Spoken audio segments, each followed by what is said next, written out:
जय सिया राम। तुलसीदास जी का एक दोहा आपके साथ साझा करना चाह रहा हूं। दोहा इस प्रकार है। तुलसी काया खेत है, मनसा भयो किसान। पाप पुण्य दो बीज है, बुवे सो लुने निदान। तुलसी बुवे सो लुने निदान।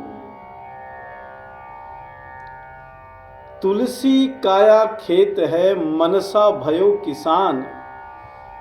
पाप पुण्य दो बीज हैं, बुवे सो लुनई निदान। वैसे तो बहुत से धर्म ग्रंथ हमें समझा रहे हैं अपने अपने तरीके से, अपनी अपनी शैली से, कि मनुष्य को शुभ कर्म करने चाहिए, पुण्य कर्म करने चाहिए। तो रुकावट कौन करता है, रुकावट कौन देता है ये कर्म करने में, और किसके द्वारा किए जाते हैं, ये एक दोहे में तुलसी बाबा ने समझाया। जिस प्रकार के खेत में खेती की जाती है, किसके द्वारा? किसान के द्वारा। और जो खेती की जाती है वही फसल हमें प्राप्त होती है। बुवे सो लुने निदान। अब उसमें कह रहे हैं कि तुलसी काया खेत है। ये जो हमारा शरीर है, ये ऐसे है जिस प्रकार के खेत होता है। और मनसा भयो किसान, और जो हमारा मन है वह किसान का चरित्र, किसान का किरदार निभा रहा है। क्योंकि किसान निर्णय करता है कि खेत में कौन सी खेती की जाएगी। ठीक इसी प्रकार इस शरीर के द्वारा कौन सा कर्म किया जाए, यह निर्णय, यह विचार मन के द्वारा किया जाता है। मनसा भयो किसान, जो मन है वो किसान की तरह है। वही यह निश्चित करता है कि मुझे इस शरीर में कौन सी खेती करनी है, कौन सा कर्म करना है। अब इस शरीर के द्वारा केवल दो ही प्रकार की खेती की जाती है। कौन कौन सी? पाप और पुण्य।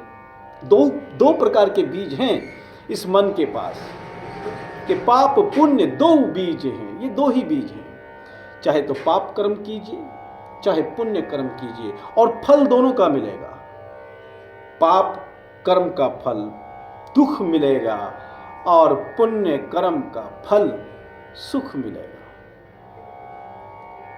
बुवे सो लुनई निदान। अब ये तो जो कर्म करेगा, जो बीज डालेगा, उसके बाद ही हमें पता चलेगा, अन्यथा हमें यह पता नहीं चलता। तो इसलिए हमें सोच समझ करके कर्म करने चाहिए। हमें परमात्मा ने बुद्धि दी है,